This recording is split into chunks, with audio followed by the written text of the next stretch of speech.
Meeting is called to order. Mr. Kevin Milby will lead the Pledge of Allegiance.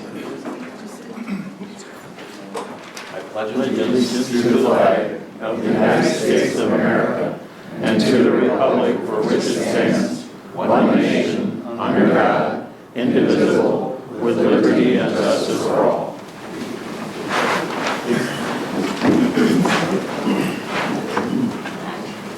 Thank you, Kevin. Aaron will need a roll call to determine if we have a quorum. Alderperson Tupley. Here. McCarthy. Here. Chambers. Here. Walters. Here. Melby. Here. Downs. Here. Cairns. Here. You have quorum. Thank you. Mr. Joyce, was this meeting properly noticed? Yes, sir. Thank you very much. Next on the agenda, approval of the minutes. Once the council's had a moment to review the minutes from the June 6th meeting, entertain a motion to approve them.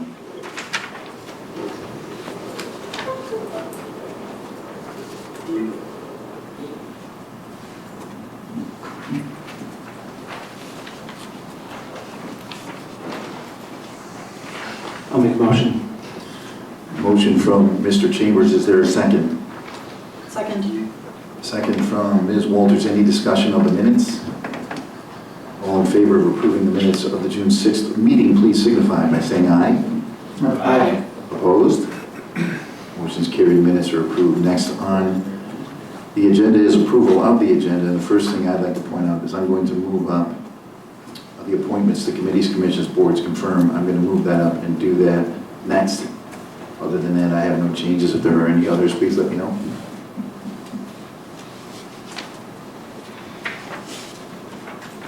Okay, is there a motion then to approve the agenda with the confirmations of appointments, etc., moved up to the next spot in the agenda? I'll make a motion. Motion from Ms. Walters. Is there a second? Second. Second from Mr. Melby. Any discussion of the agenda? Okay, hearing none, all in favor of approving tonight's agenda, please signify by saying aye. Opposed? That motion is carried. The agenda is approved. Okay, tonight we have two items for approval, committees, commissions, etc. The first one is Karen Tepley as alternate on the Board of Review, and the other one is we do have an open seat on the council. Sue Fruit resigned, and we did let the public know that anyone interested in filling that seat should let us know. And I initially had heard from two individuals, one of whom has since requested that his name be withdrawn so that he could remain on the two commissions he's serving on. So the one individual I'm aware of who has expressed interest in filling the open seat in District 1 is Connie Hoppenjohn. Is there anyone else who had interest in that open seat? Okay, what I'd like to do, if we could get the microphone to Connie and I'll have Connie stand. Okay, I've known Connie, I know some of you have, but I don't know if everyone has. If you have questions, comments, she's right there. I would say welcome and thank you for your interest. Does anyone on the council have any questions or comments for Connie?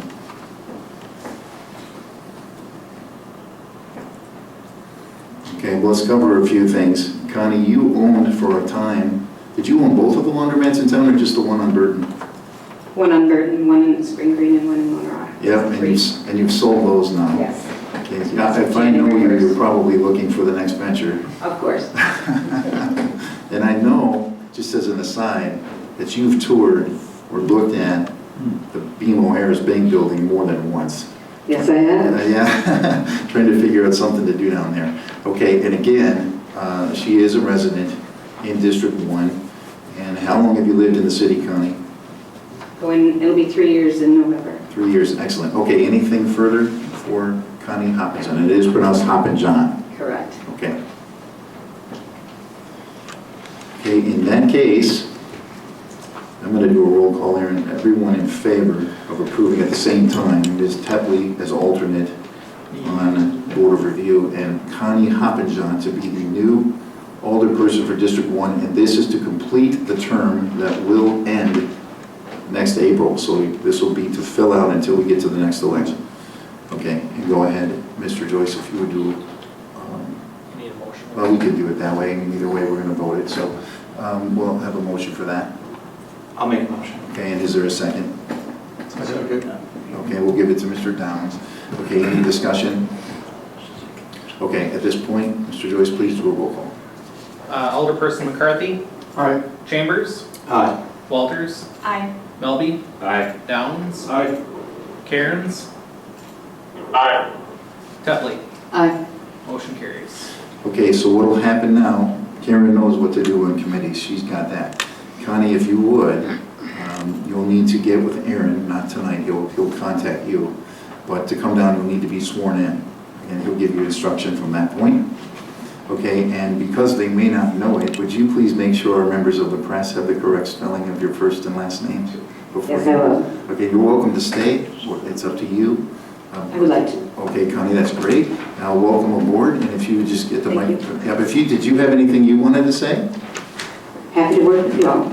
Glad to have you. If you would just get the microphone over to this table, and we'll go from there. Are we going to do any committee appointment, like Public Works, that meets on Thursday? Yes. Is there one missing from that? I thought she was on. Okay, and then, well, okay, I guess she's not sworn in yet, but we're gonna do it. Because she was just appointed. So then we're going to appoint Connie Hoppenjohn to Public Works and Property, that's one committee now. Okay, that's right. Okay, so we'll do another vote. Connie is being appointed to the Public Works Property Committee, and I'll need a motion for that. I'll make that motion. In a second. I'll second. Okay, any discussion? Okay, we'll do a roll call again here. Give me 1 second. McCarthy. Aye. Chambers. Aye. Walters. Aye. Melby. Aye. Downs. Aye. Cairns. Aye. Tetley. Aye. McCarthy. Mr. Calling already. Motion carries. Okay, and again, Connie, again, Aaron and I will get you what you need for that and get you up to speed before you have to be at a meeting. Okay, thank you. Okay, and I'll make sure you have my contact information, and I'll add you to the list when I send texts out, so everybody's contact information is on the city website, but I will send it to you. Okay, thank you. Okay, wonderful. Okay, next on the agenda is the proclamation for the American Legion and proclamation of July 21st as the American Legion Day.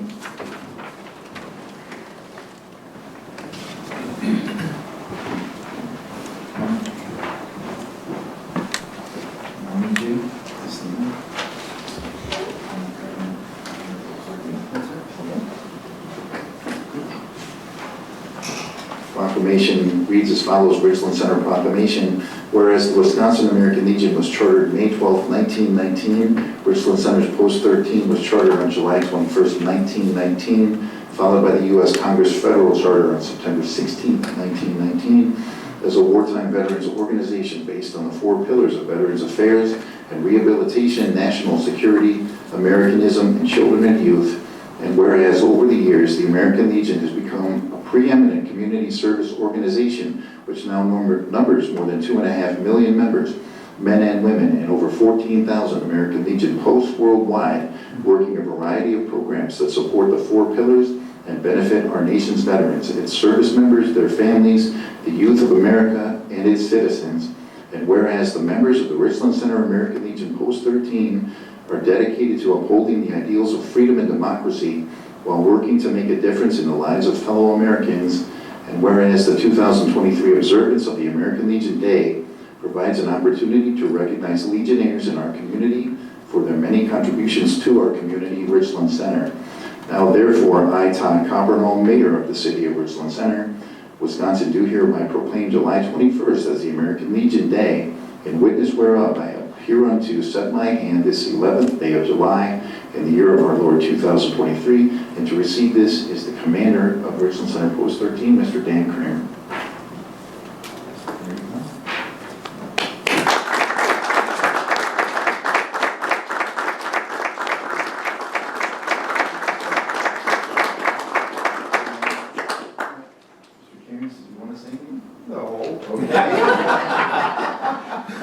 Ask my son. Ask Ryan Cairns if Richard Cairns should have a speaking part. No, ask him to. We'll do that. Thank you, gentlemen. You bet. He's always that way.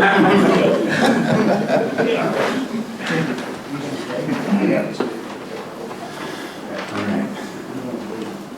Okay, next on the agenda is City and Utility Department Head reports and concerns. Mr. Marty Richards, I'm later in the agenda. you are in fact. Mr. Glassburn, Oh, pass for tonight, thank you, Mayor. Mr. Joyce, Nothing this evening. okay. Madam Oliphant, Nothing tonight, sir. okay. Mayor and older persons, committee, commission, board reports, and comments and/or items to be discussed at a future meeting. Karen Tepper. A couple of things, Mayor. Thank you. From the library board, just want to let folks know that circulation is up over last month when I said that we were down a little bit. I think people were, I don't know, busy watering lawns or gardening or something. So that's good to report. What was a nice percentage was checkout from juvenile. They're like at 50%. They're typically in the high 30s and 40s. So that's really great. Better youth are reading. And then just a couple of other things. A little of the bookwork. Beginning balance was $127,529. The city contribution came through $2,088,153 for a balance of $384,279.77. Programs were very well attended. One adult program with 30 attendees, 25 juvenile programs with 951 attendees. That's to be commended. Also a little bad news. The county funding for the library for 2022-2024, the library will face a decrease in funding in 2024 by about $13,000. Those figures, that amount is based on some type of formula. That's not always that really easy to understand, but it has to do with people who use the library and check out books from our library, from our county and surrounding that do not have a library. So that is unfortunate, but we will see what we can do for budgets going forward. And I believe that is all from the library. Then I would like to just make a quick announcement. I worked with several people from our community on a work group. Stacy Pilla from the library is in our audience tonight. Also, Jody Meaton from Parks, Kelly Coppernall from the downtown, and Craig Rogers from our school board. And we asked for funding for a program to walk your wheels on downtown streets. So this was the artwork that was done for this. These signs were distributed to the area of downtown marked in red to display in their front windows. So that has been done. So this is kind of a wrap up of this project. What was kind of cool is we had one face-to-face meeting for this whole entire project. And we did some emailing back and forth, but just kind of let people know, don't be too afraid to get involved in a project. We really had a lot of fun working on this.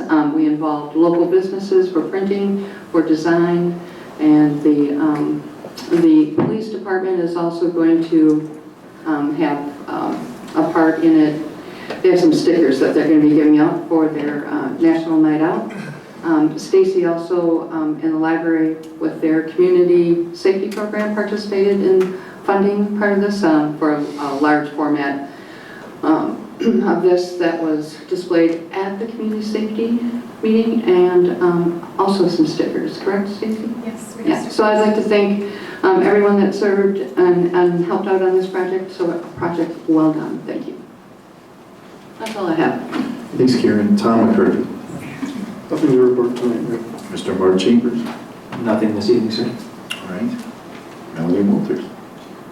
Yes, so Simon's Natatorium met last night, and we had a citizen come to the meeting.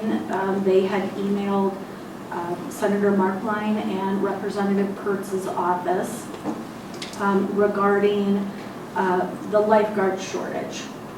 So it is not just a Richland Center thing, it's across the U.S. There's shortages of lifeguards. Surrounding states have,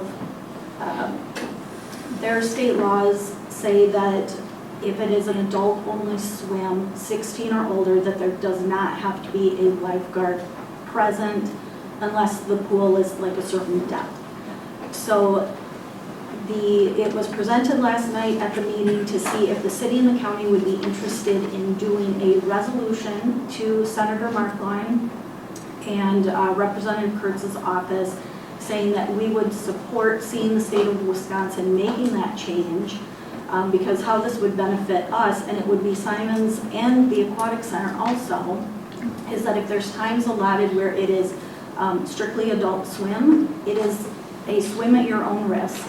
There would be signage put up, and then we would only have to have lifeguards on staff for family swim lessons, anything with anyone under 16.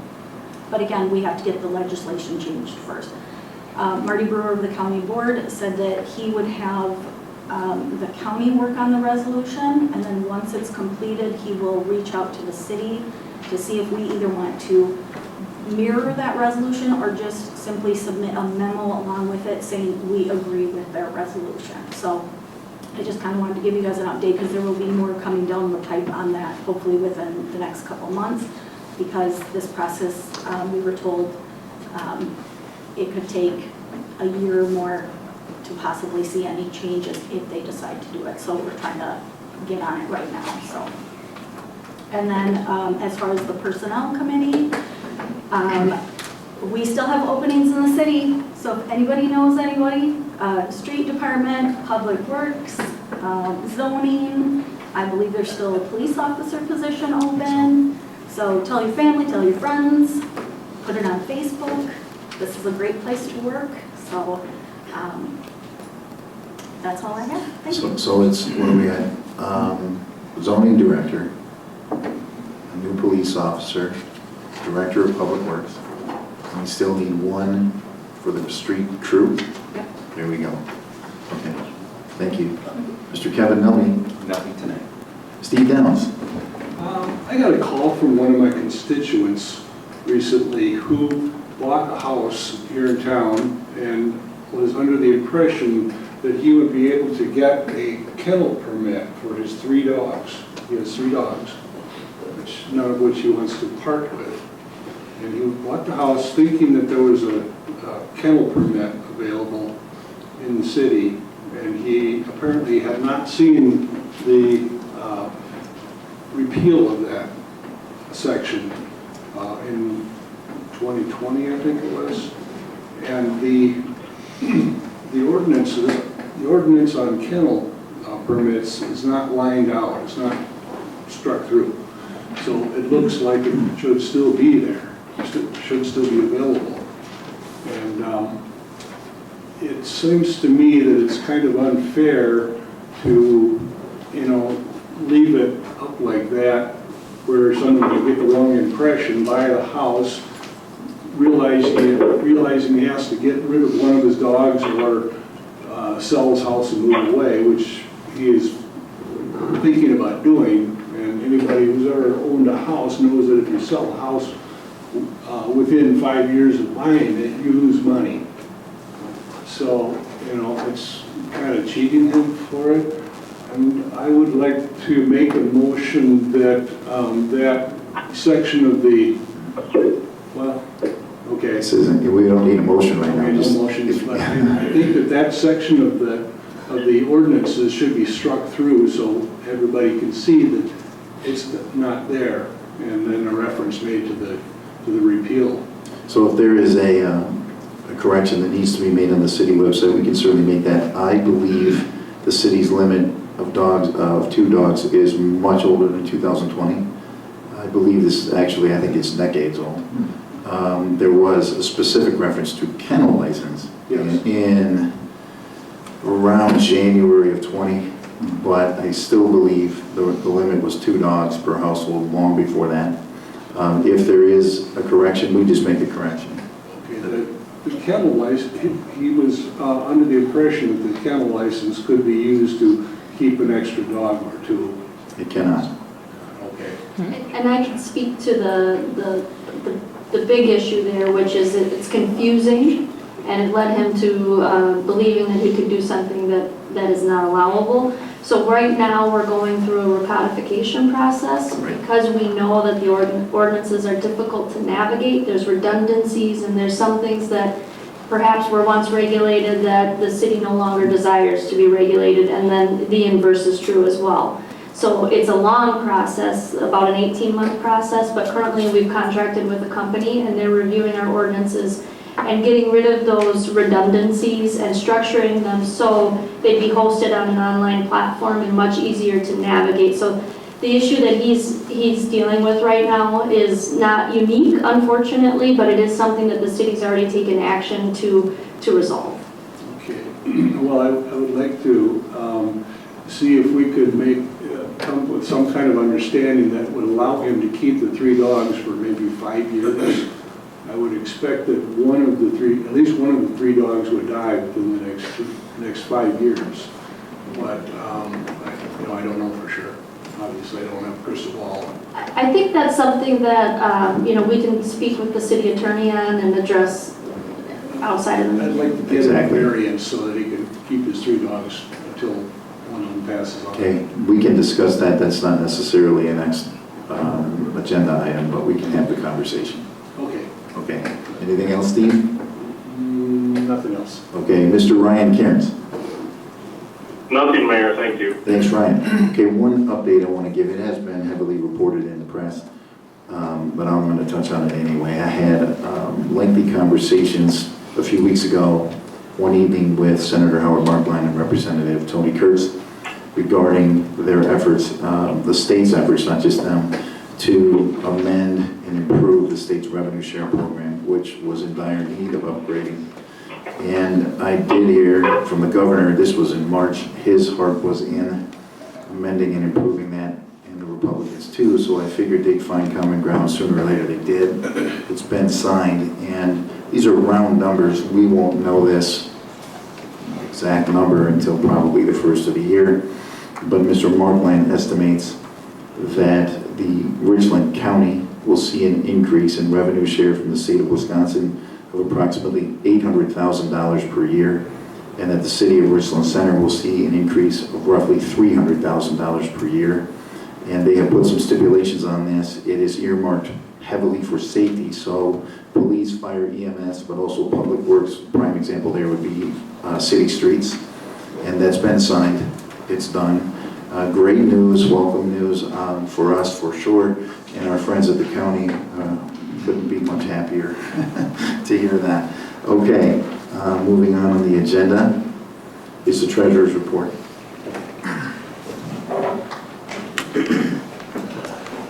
This is a treasurer's report for the period ending June 30th, 2023. City General had an ending balance of $522,205. State Pool number 1 had an ending balance of $4,531,044. State Pool number 2, the landfill long-term care, ending balance of $597,652. State Pool number 3, the TIF pool for Panorama, ending balance of $169,688. Pool number 6, TIF 4, ending balance of $136,548. Just taking a look at a couple of others. Karen talked about the library, ending balance as of June 30th, $371,441. Room tax, city's room tax, ending balance of $27,035. And Greater Richland Tourism, ending balance of $26,119. State Pool number 4, also ending balance of $1,630,549. Any questions? Questions for Mr. Joyce? If there are none, we'll entertain a motion to approve the treasurer's report. Motion to approve the Motion from Mr. Downs, is there a second? I'll second. Second from Ms. Tepley. Any discussion of the treasurer's report? Hearing none, we'll need a roll call. Mr. Joyce? Alderperson Chambers. Aye. Walters. Aye. Melby. Aye. Downs. Aye. Cairns. Aye. Tepley. Aye. McCarthy. Aye. Motion carries. Next on the agenda is payment of the bills. While the council reviews those bills, it is my duty to read the following. Bills presented on this day, excluding any library fund invoices having been referred to the Finance and Budget Committee, and said committee having duly investigated and audited these bills, hereby make the following recommendation: that the city bills presented on this day be paid with the following adjustments and/or exceptions. There are no adjustments or exceptions. It is signed by the members of the Finance and Budget Committee. Once the council has looked at the bills, we'll entertain a motion to pay them.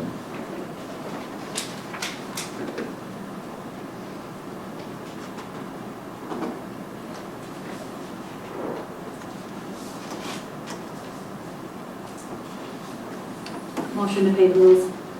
Motion from Ms. Walters, is there a second? I'll second. Second from Mr. Chambers. Any discussion of the bills? Mr. Joyce will need a roll call vote, please. Alderperson Walters. Aye. Melby. Aye. Downs. Aye. Cairns. Aye. Tepley. Aye. McCarthy. Aye. Chambers. Aye. Motion carries. Okay, next on the agenda, we're going to have a little fun tonight. Historic Preservation Commission recommendation, and I'm going to hand this to Ms. Tepley. Thank you, Mayor.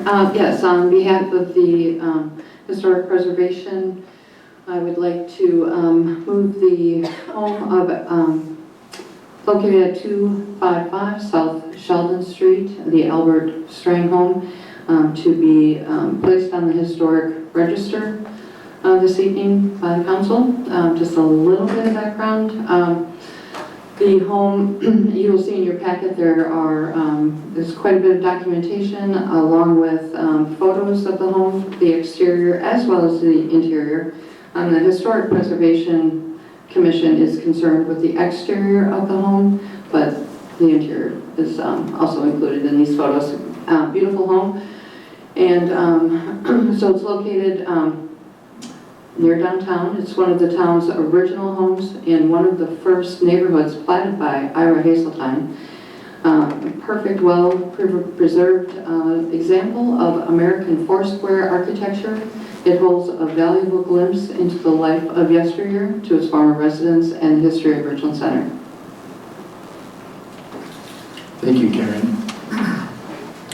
Okay, any questions for Ms. Tepley? And Robert Tober is here with us tonight. Questions for Ms. Tepley or for Mr. Tober?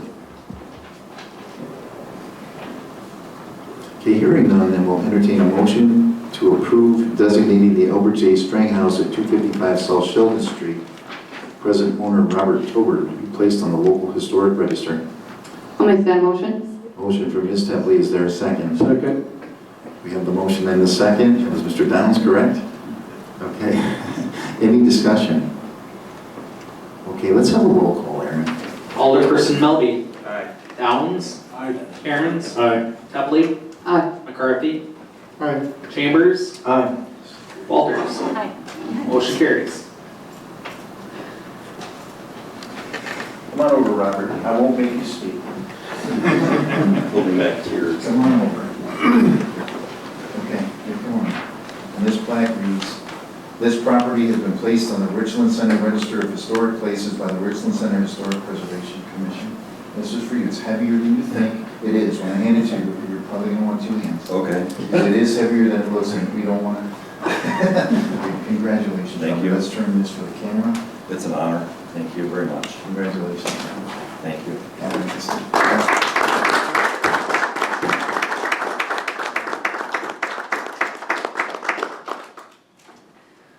And while everybody's smiling and saying cheese, I'll just make mention that Robert has provided Thank you very much. documentation and some photos that will be published in the Observer. So thank you for a very well written letter.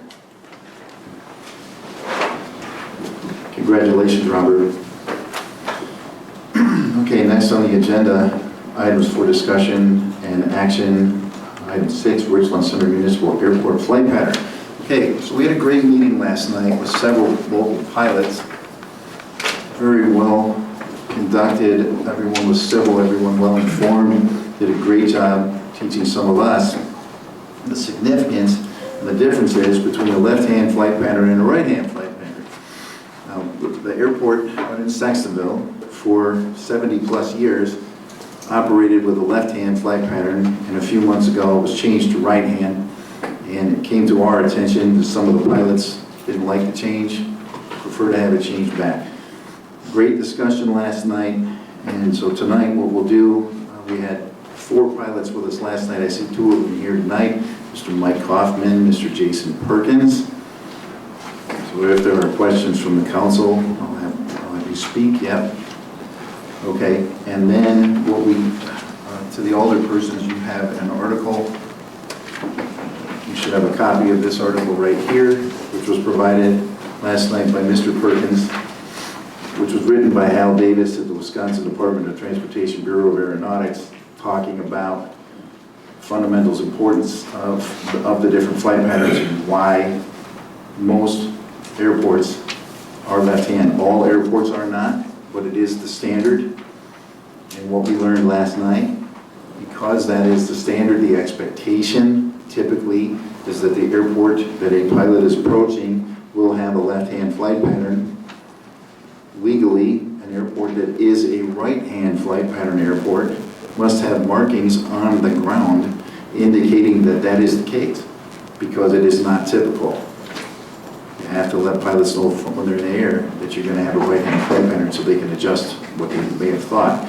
So one way or another, we either need to change back to a left-hand flight pattern or we need markings we don't have for a right-hand flight pattern. Okay, now what came up last night in the meeting, good explanation, good demonstration of the potential hazards of going to right hand and why it was changed. And some of the conversation, the folks that want it switched back to left hand were adamant that they want to switch back to left hand. They see it as a safety concern. Mr. Kaufman brought some nice counterpoints of why it had been considered in the first place and why right hand might make some sense. And when we talked to Mike about it, after he got done with a great presentation, he did state that he thought it was fine either way. He said that he had flown in and out of that airport for 50 years with a left-hand pattern and that it would not be a problem. He could do it either way and any pilot could. So at this point, I'll just open it if any of the older persons have any questions for the 2 pilots that are here in the room.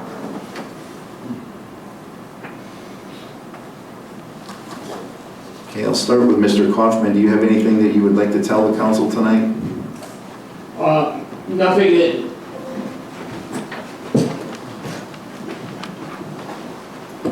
Yeah, from a safety standpoint, it's a catch-22. The reasons in the documentation that I gave to everybody, the benefits of the right-hand traffic pattern is avoiding the traffic over the village of Saxonville and over the Clary subdivision right there as far as noise. Also, there's a hill there, and the hill plays a part in either the left-hand or the right-hand traffic pattern. So that's a catch-22. As far as the rest of the operations, being a good neighbor and not flying over the village is something to consider. On a safety standpoint, each one has its pros and cons. Thanks, Mike. Thank you, Mr. Kaufman. Mr. Perkins, did you have anything you wanted to tell the council tonight? Sure.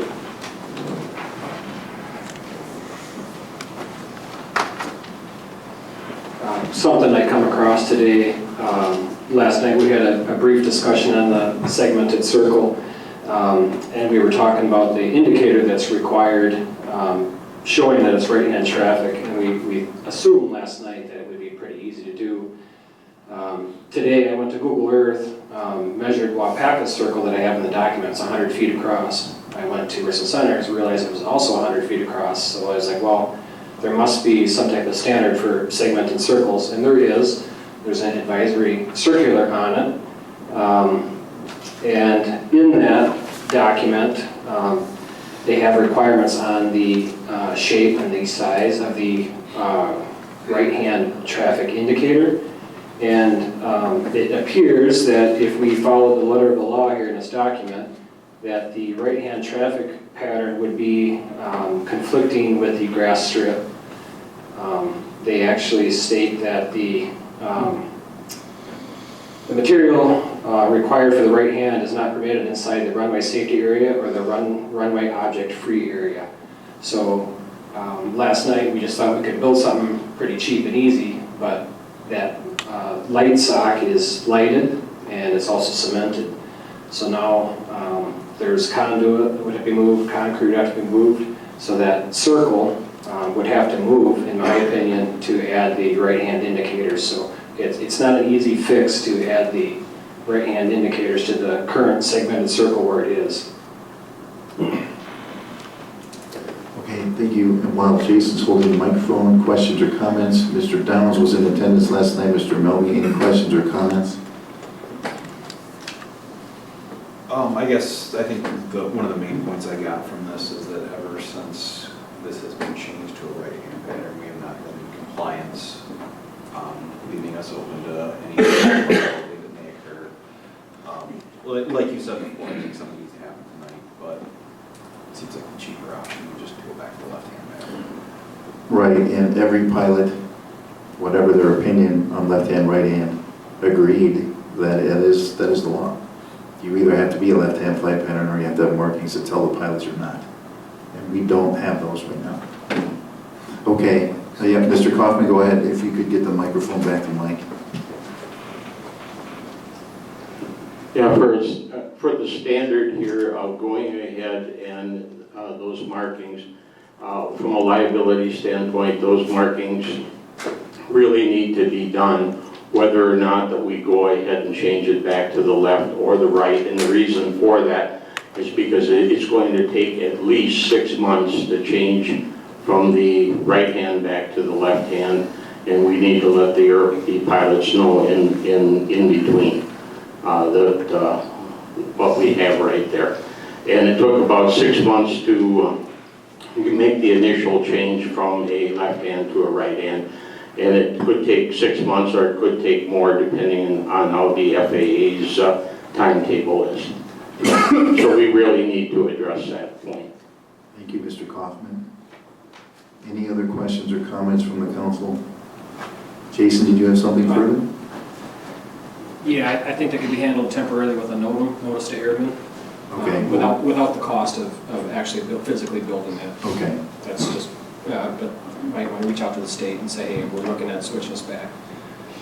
I think it'd be quite costly to add those, even temporarily, for 6 months. Okay, thank you, Jason. All right, any questions or comments? Yeah. I think it is noted on all of the regularly used websites as well that it is a non-standard pattern right now. So there is information easily available to pilots indicating as such. Currently online? Okay, so if we leave it, we're going to need markings on the ground. If we change it, we'll go from there. I guess that'll, I'm sure, be property committee to deal with that. But at this point, the decision for the council is whether to maintain the current, what is known as right-hand traffic pattern at our airport, or to change it to the left-hand traffic pattern that it was prior to, 6 months ago approximately. So I'll just entertain a motion for either thing. Make a motion to go back to the left-hand pattern. Okay, we have a motion for Mr. Downs to change the flight pattern at our airport from its current right-hand to left-hand traffic pattern. Is there a second? I'll second. A second from Mr. Melby. Is there discussion? Mr. Downs, you were there last night. What is it in the presentation that you saw that moved you to make that motion? Well, if we leave it as is, it puts both a right and a left in that field to the west of the airport.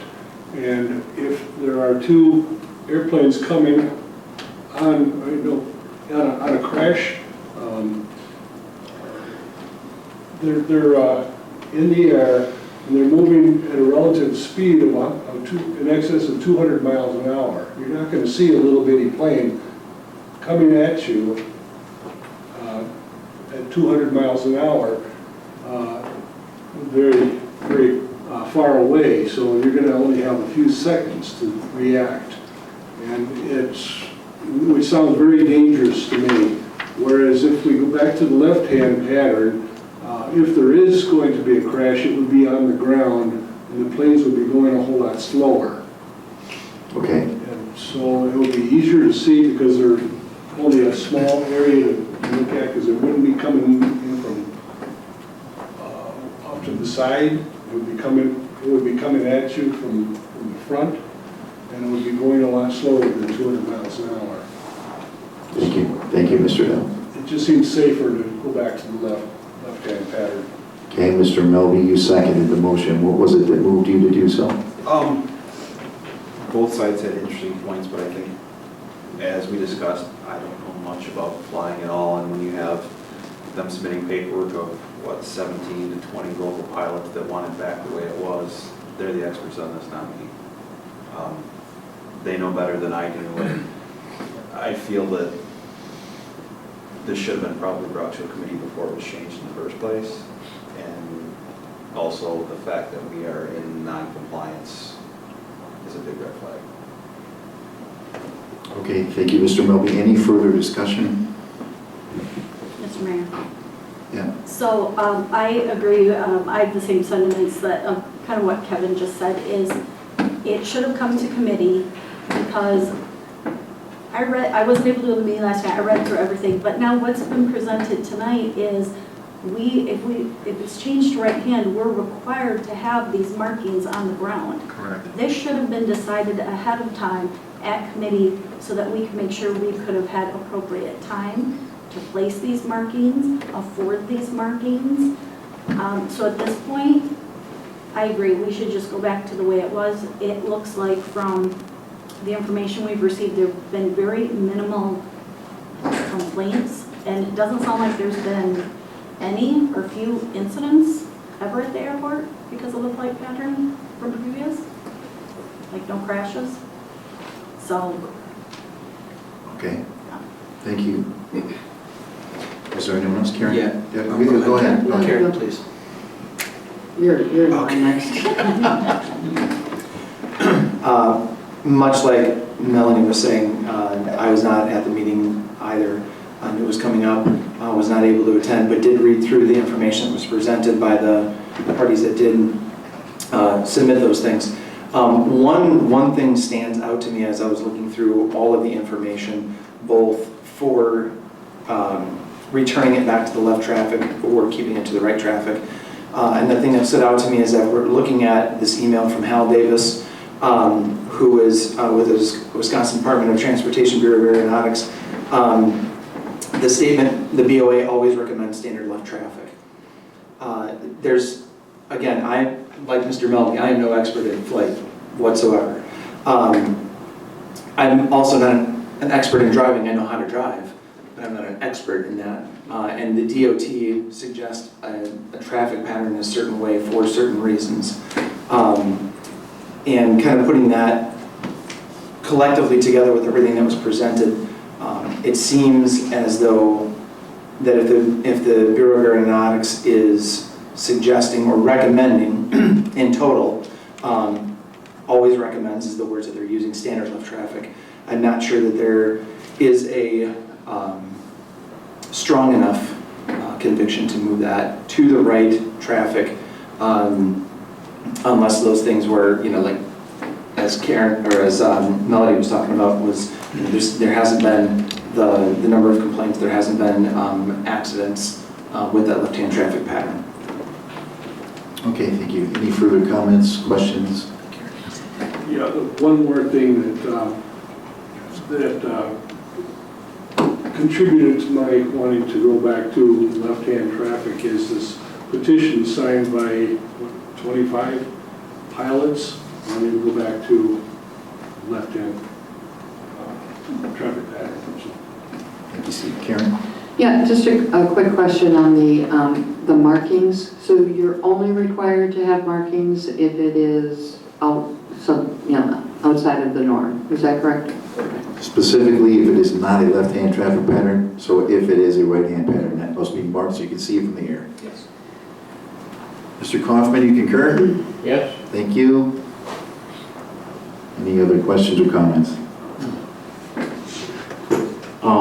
I'm just wondering how we ended up here. So am I. And I want a show of hands up here of where are the pilots? Anybody up here? So again, we need an airport commission or committee or board, and all the stuff should go back there. It shouldn't be in front of council. I mean, there's so much information here that none of us know what we're even talking about. And we can make a decision either way, and everything's going to be fine, but how did we end up here in the first place? It's hard for me to vote on something that I don't know why we're talking about this here at council tonight. It's really difficult. How did we get here in the first place? Okay, any other questions or comments? All right, so the motion and the second is to return our airport to a left-hand flight pattern. Mr. Joyce, please do a roll. Alderperson Downs. Aye. Cairns. Nay. Tepley. Nay.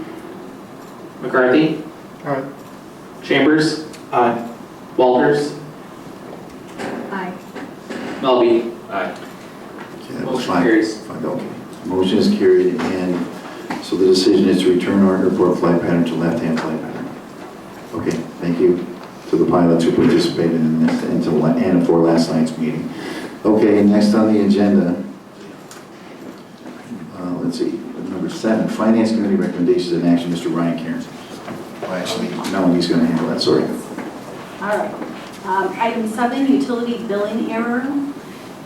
The utilities, a couple months ago, they were doing a audit of some of their electrical meters, and out of the meters they did an audit on, just so happens, 3 of them were Richland Center's meters, and they realized that there was an error in the billing.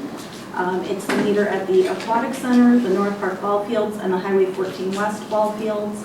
Per the PSC, the utilities can only go back for 2 years to recoup the additional costs on those services. So in your packet, there is a letter to the City of Richland Center from the utilities, 1 letter for each meter that had an incorrect charge on it. When we total those up, it comes to a total of an additional $32,028.28 that the city owes to the utilities. They have given us the option of we can pay it in full, or we can break it up over 24 months.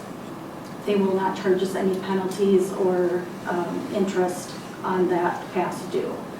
So we discussed it at finance and decided to break it up into 2 years to pay it off. So my motion would be that for 2023, we will pay half of it, so $16,014.14 out of the contingency fund. And then for 2024, we will allocate the remaining $16,014.14 when we do the budget. Okay, motion from Ms. Walters. Is there a second? Second. We have a motion and a second. Any discussion? Hearing none, we'll need a roll call vote, please. Alderperson Cairns. Aye. Tepley. Aye. McCarthy. Aye. Chambers. Aye. Walters. Aye. Melby. Aye. Downs. Aye. Motion carries. Item 8, funding for Vernon Thompson Memorial. Bob Bellman had come to a council meeting previously and spoke about how he was working with the state to get a historical marker for Vernon Thompson. At this point, he is doing fundraising efforts to pay for the actual marker, which is estimated to be around $2,000, but he is asking for the city to pay the application fee to get the ball rolling on this. So this again was discussed at finance, and my motion would be that we approve the payment of $250 for the application fee, and the funds be taken out of the mayor's discretionary line item. Second. We have a motion and the second. Any discussion? Hearing none, Mr. Joyce will need a roll call, please. Alderperson Tepley. Aye. McCarthy. Aye. Chambers. Aye. Walters. Aye. Melby. Aye. Downs. Cairns. Aye. Motion carries. Okay, next department head reports tourism, Mr. Marty Richards. If we could get the microphone to Marty.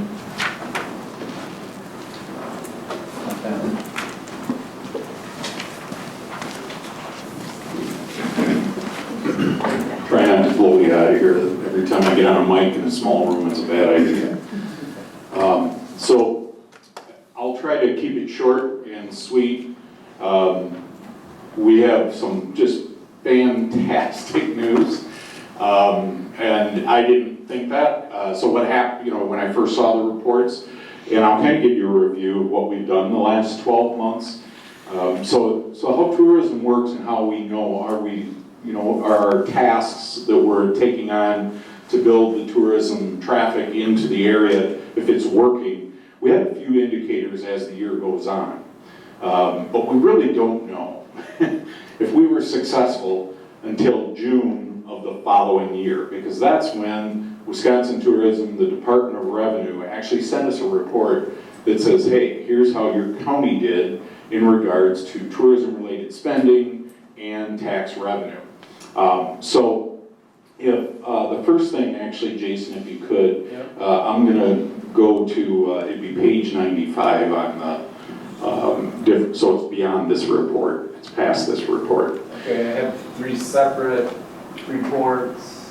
Not that one. It's the Premion OTT. Says Greater Richland Tourism OTT campaign on the top. That one right there.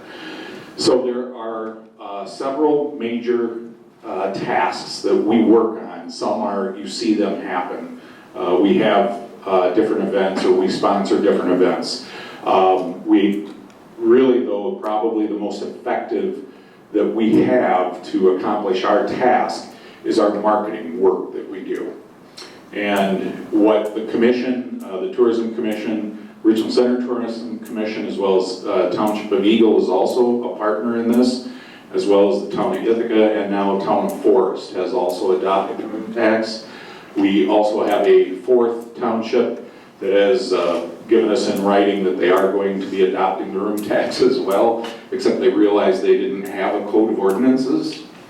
And so they thought they better get a code of ordinances put together first, and they'll include that room tax in that. And so they're working on that currently, and then there are others talking about it. And what happens, we have about 3 real major efforts that we make in marketing outside of the area. And many of you have heard me talk about this, but our target is anyone that lives within a 3-hour drive of the Richland County area. That's our target. And if you drew that circle, you'd find there's about 14 million people that live in that circle. It's a pretty dense area when you start looking at those urban areas. So that's Milwaukee, Madison, Chicago, Minneapolis touches it. There's some other, Rockford, other areas that really are our targets. Now, one of the things that we have been doing the past few years, we have been looking, or have actually put into force, streaming advertising. Now this year, we have in the past done digital billboards, which we found to be effective, and we are continuing that effort.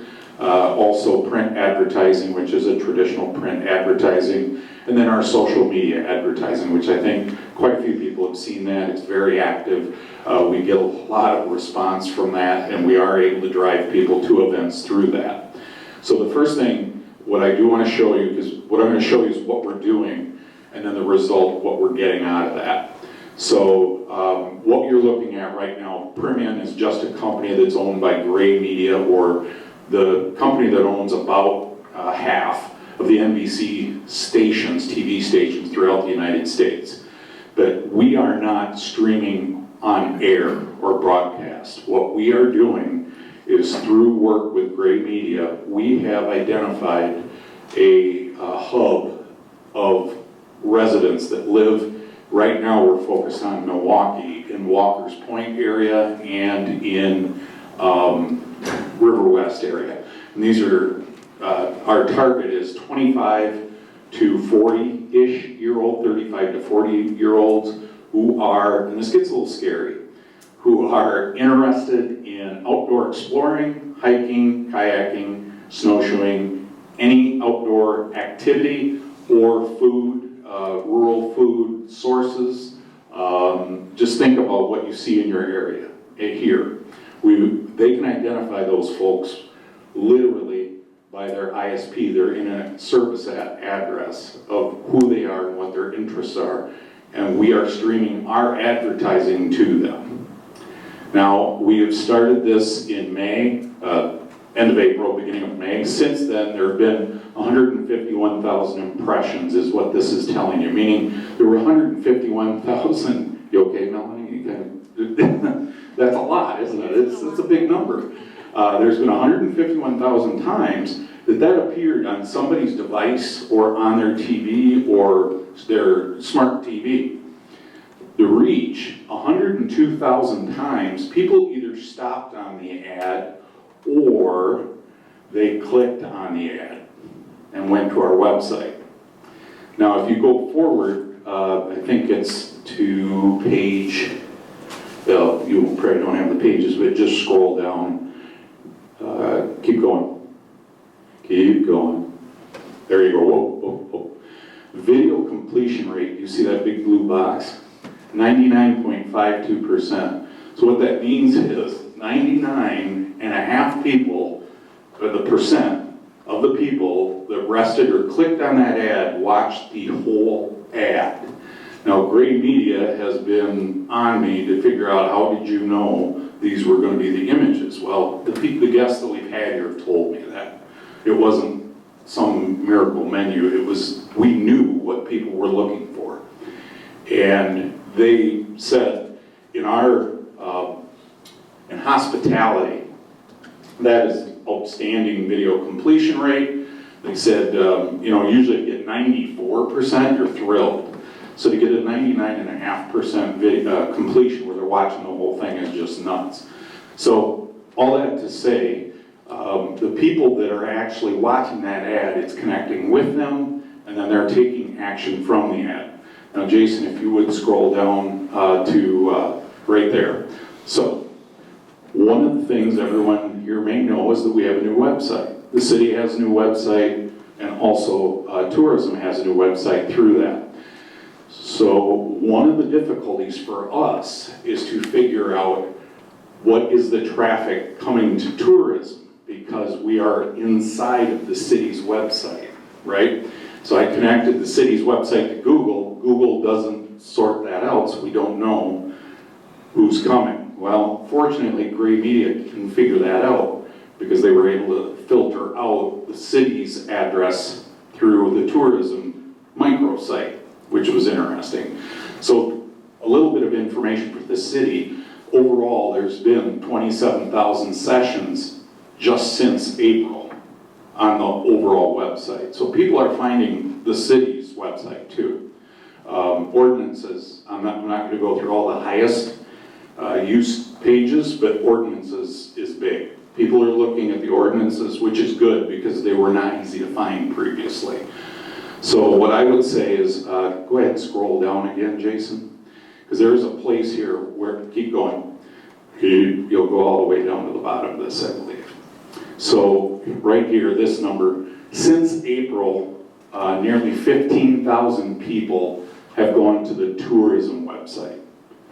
Now, you might kind of think, okay, that's nice. I hear other websites talk about big numbers.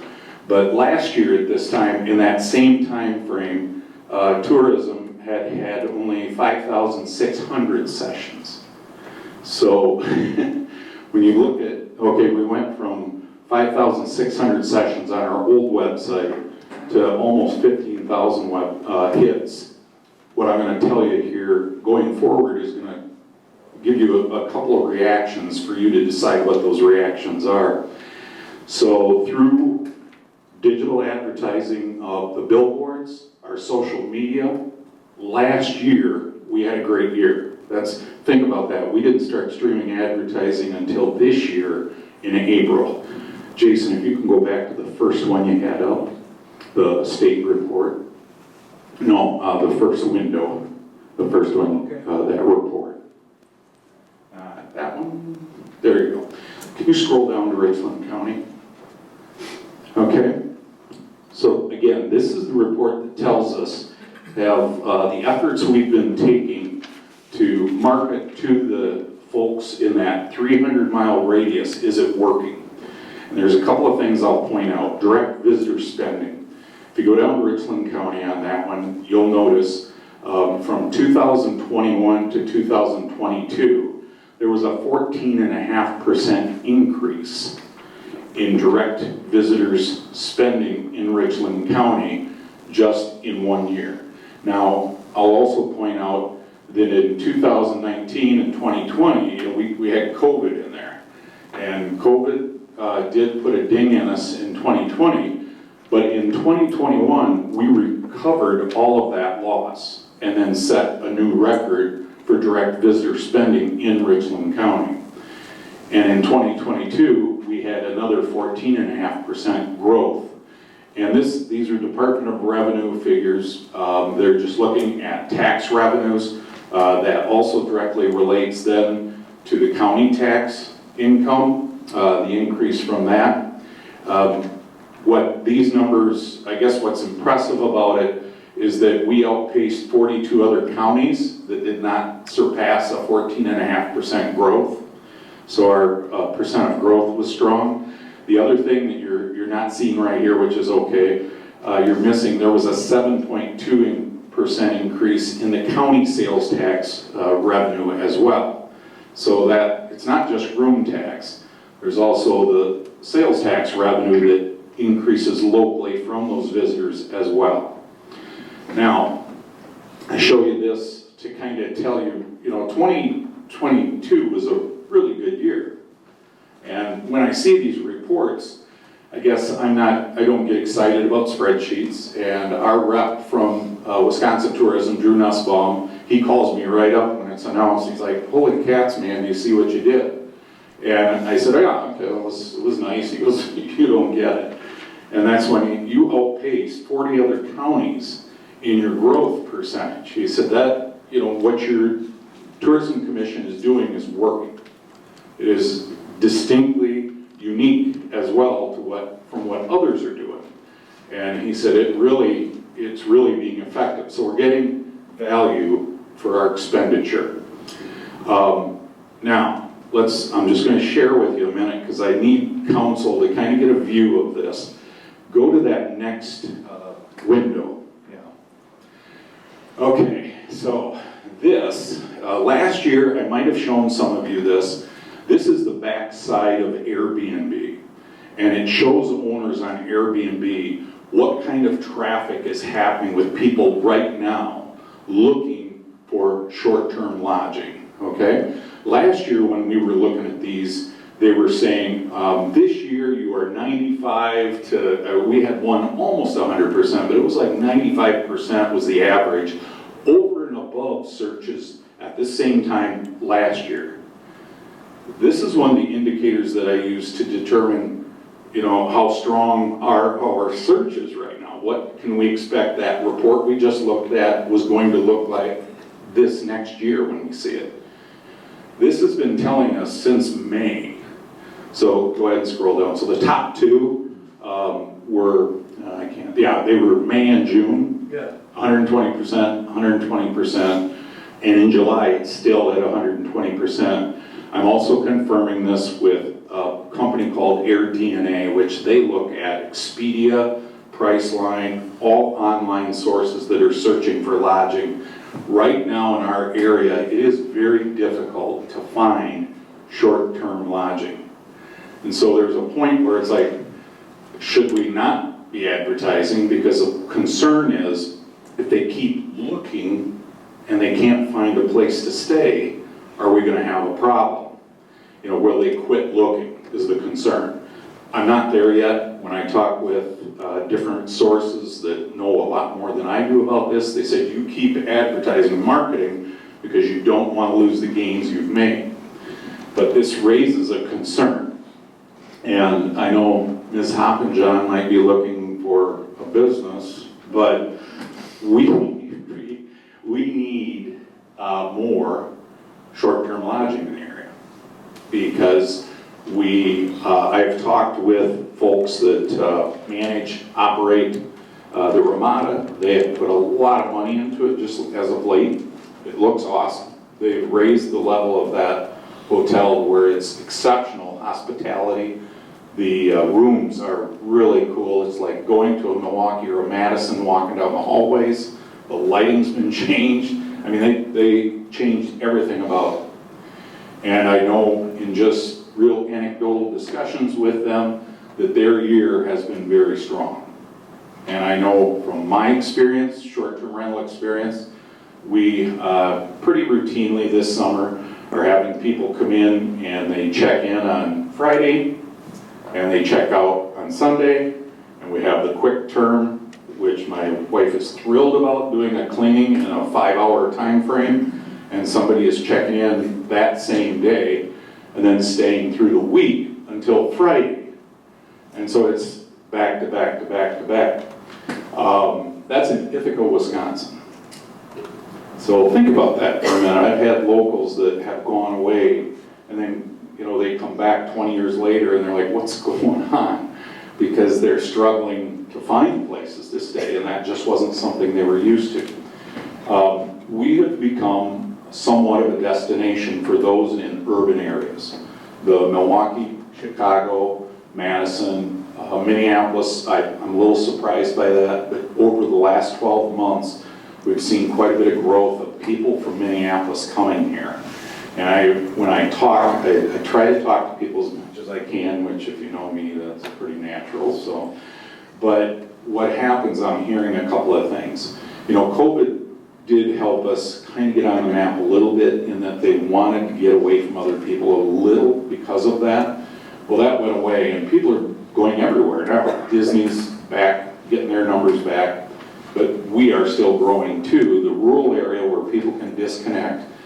And I think when I talk to 20 and 30-year-olds that live in urban areas, when I hear them talk about that they all have a therapist now. Think about that. They all have a therapist because of anxiety.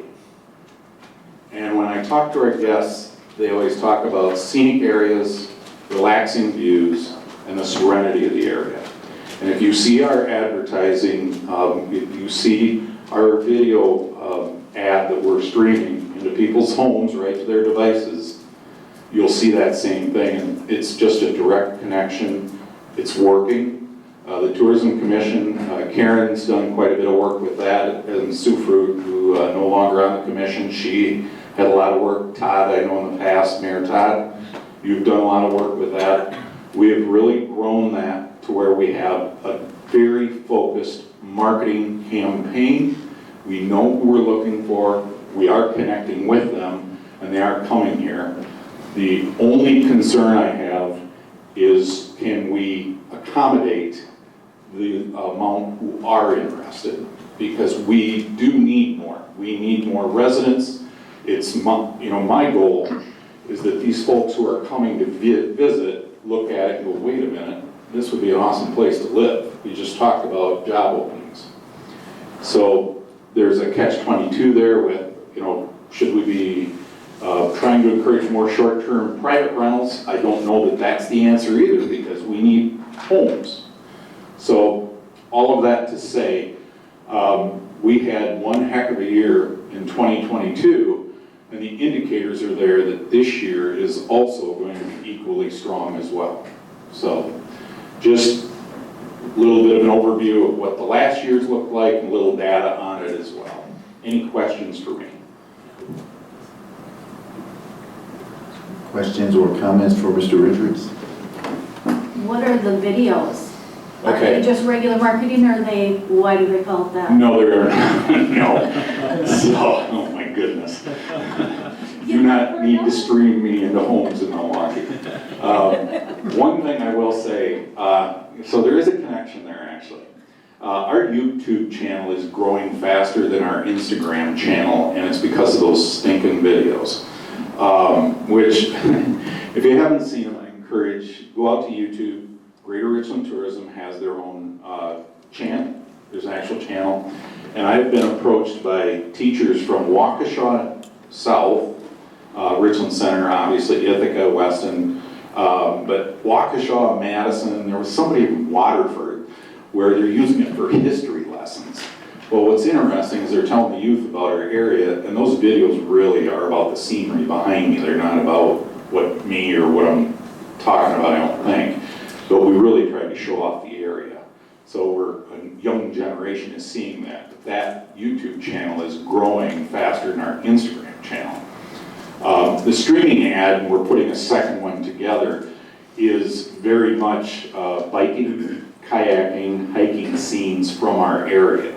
And if I'll send the link so everybody in the council can see it. But if you go to our website, we've gotten a lot of comments about our website. If you haven't been to the tourism website, greaterrichlandtourism.com, I strongly encourage you to go, because that's going to give you a little bit of a view of what that ad is too, because it's a bike ride down the Pine River Trail. So the person that hits that website first thing, it feels like they're riding down here. This gives you a little bit of the flavor of it. And it really, this look at it is a little tough with that ad right on the front, but it gives you that feel that you're actually riding a bike down the Pine River Trail, and we use drone footage as well as the actual GoPro, just riding down the trail. And one of the comments I've heard from out-of-towners that ride these trails, they love this trail because there are no high lines. If you go on other trails in Wisconsin, they've also used them to run utility lines down. And so that was an interesting comment I heard too. So anyway, that gives you a little view of what it might look like. But I'll send the actual ad so the council can see it. Anything further from Mr. Richards? Thank you, Marty. Yeah, thank you for your time. Okay, next item on the agenda is public comment. No council action will be taken on any matter originating under this item. I've not been made aware of anyone who would like to address the council. Is there anyone who would like to do so? Okay, hearing none. Next item on the agenda, closed session. The chair may entertain a motion that enter closed session pursuant to Wisconsin statute section 1985-1E, deliberating or negotiating the purchasing of public properties, the investing of public funds, or conducting other specified public business whenever competitive or bargaining reasons require a closed session. Is there a motion to go into closed session? So moved. Is there a second? I'll second. Okay, seconds, Mr. Chambers, at the motion and the second. All in favor of going into closed session, please signify by saying aye. Aye. Opposed? Folks, we're now in closed session.